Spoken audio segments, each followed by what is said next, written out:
All right, we going? Yeah. Yes, okay. I still have the pork chops to brown.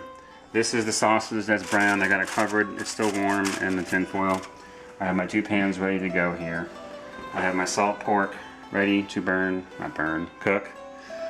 Frying the pans to get the grease. I'm going to take this out of the pans. I just want the pork fat in the pans, that's all. I got my meatballs rolled up, ready to go, about 37 of them. You need 2 good wooden spoons because you're gonna roll the meatballs around. Now, because I'm doing this where I don't have these pots on the stove yet, I'm gonna go ahead and pour in olive oil into the pan. I want enough to cover the bottom. Probably gonna put a little more. Okay, put some over here. Okay,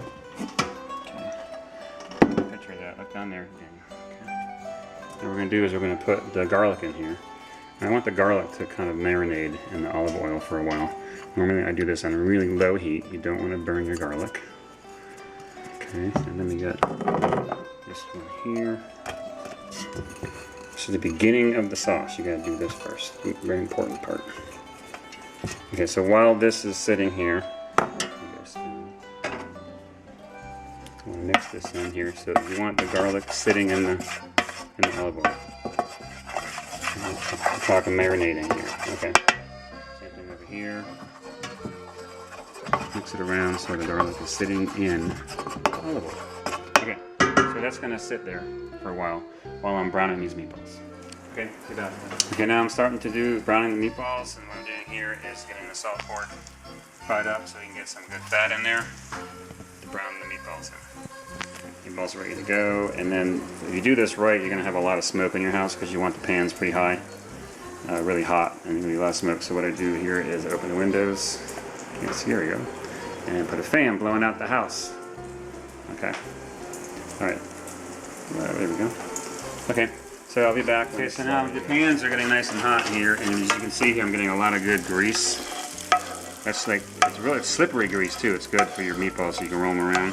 And it has a nice flavor, and what you're wanting is some of that grease to actually get in the sauce. That's what makes the sauce taste really good as you're cooking the meats. And as you're doing this here, you don't want these to get too overcooked. Think of this as basically the fat on a piece of bacon. That's what you're cooking here. Really, that's what salt pork is, more or less. And you'll see it'll start to get brown pretty quick. And all you're trying to achieve is getting that grease right there. That's what we're shooting for. Okay, so I'm going to keep doing this until I have all the grease I want.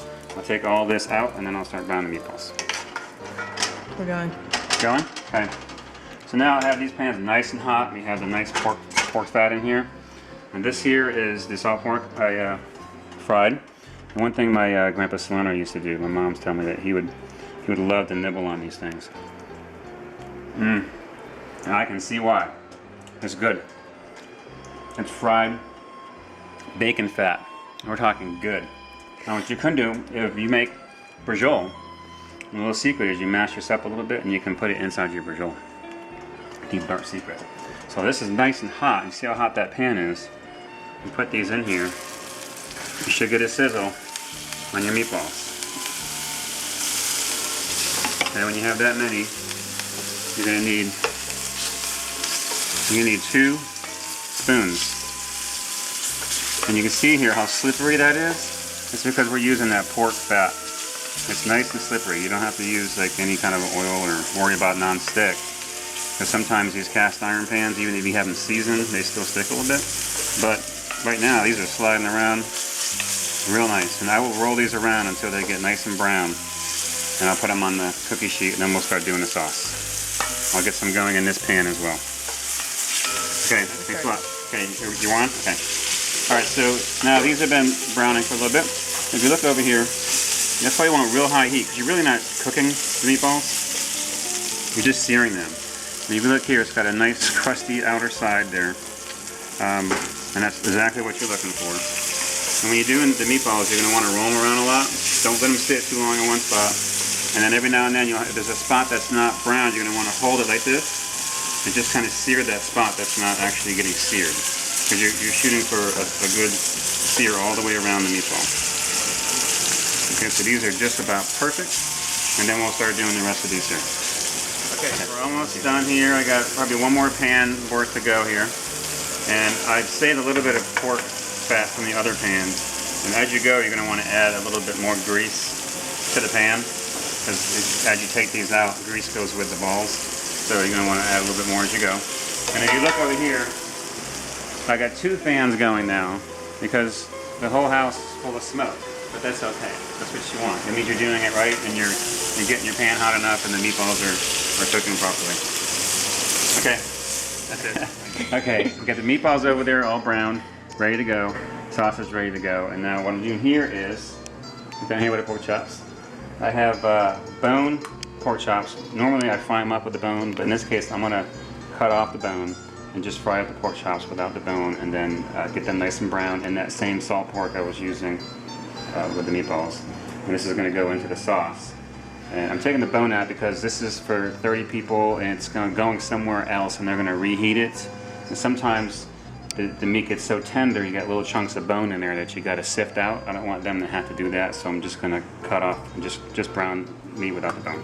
So that's what I'm doing now, and I'll come back later. Okay, meatballs are ready. We're now going to brown the pork chops. I went ahead and took the bone off of there. Just want to get these nice and brown. Ow! I just fried the cameraman, sorry. Okay, watch out, the grease splatter. Thanks for telling me. Okay, alright, so now we want to get these brown, and it's nice as they're browning in the nice salt pork. This is what we want. I want to get these browned similar to those. You're going to sear them probably a little browner than that. Okay, so I'm going to brown these, put them on the pan, and then we'll start doing the sauce. Okay, so now we have the olive oil and the garlic. So you get little bubbles around the garlic there. Exactly what you're looking for. You didn't want to overdo that. You burn the garlic, it's horrible. That's perfect. I'm going to take this off the burner for a second. This one here, this pot's doing the same thing. We want to get that garlic just sizzling a little bit. Okay, now what we want to do is a spoon, or whatever you call that, fork. What is that? Spatula. Okay, I'm going to add chopped up onions into that mix right there.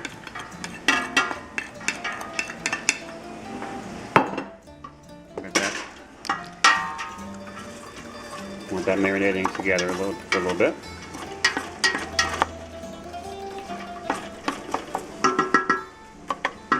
That's it. Come over here.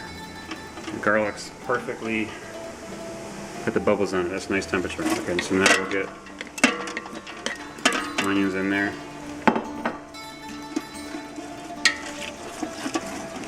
And we'll mix this up real nice and let it marinate a little bit. Okay, now if you look here, a little bit. I have everything over here I'm going to use, although I do need to have some sugar. I don't have sugar. I do 2 tablespoons of sugar in each pot. I got the parsley. I'm going to still use a little bit of garlic powder, basil, more basil in case I run out of that basil, oregano, wine, just a tad of this. I'm going to do that right now. A little bit of Cajun seasoning in there. Just give it a little kick. Over here. Okay. Alright, now if you look over here, I got this in the order I'm going to put them in the pot. You start off with your pastes. Mix the paste in with that mix right there until it loosens up and gets a little liquidy. Then you're going to put the small diced tomatoes in, mix it all up, add some more spices. Then you're going to put the bigger chunks of tomatoes in, mix it up, add some more spices, cook it some more. Let that go for a while until you get a nice consistency, and then you'll be dumping in the sauce, and then 3 of these cans of water. Usually what I do is get a little bit of water on all the cans because I want to get all the sauce that's on the side of the cans into the pot. Okay. Now while this is marinating here, this one seems to be a little hotter. There we go. Yeah. While that's marinating, we're going to want want to put some spices in there. Let me find the pepper. Here it is. Okay, we'll put some pepper in. Some pepper in.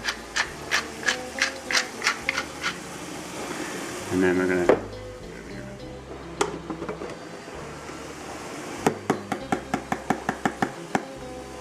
not that much basil. Rub it in like that.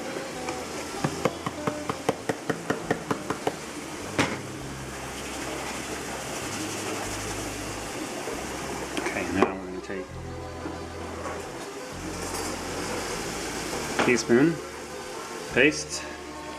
We're going to scoop this paste in here.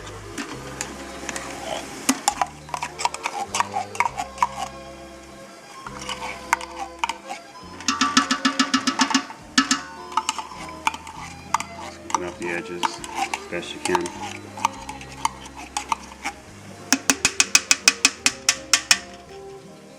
Okay. Now, I'm going to try to keep track because I want to do the exact same thing for each pot. Because you can combine these into a large pot later. Scoop all that out of there.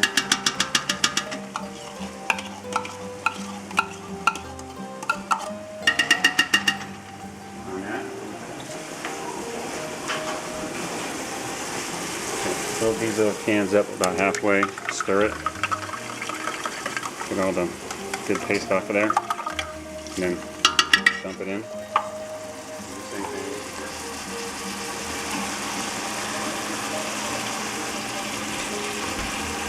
Now we're going to same thing here, we're going to stir it.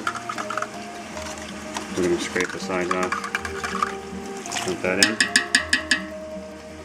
This one needs to get a little hotter. It's getting up, okay.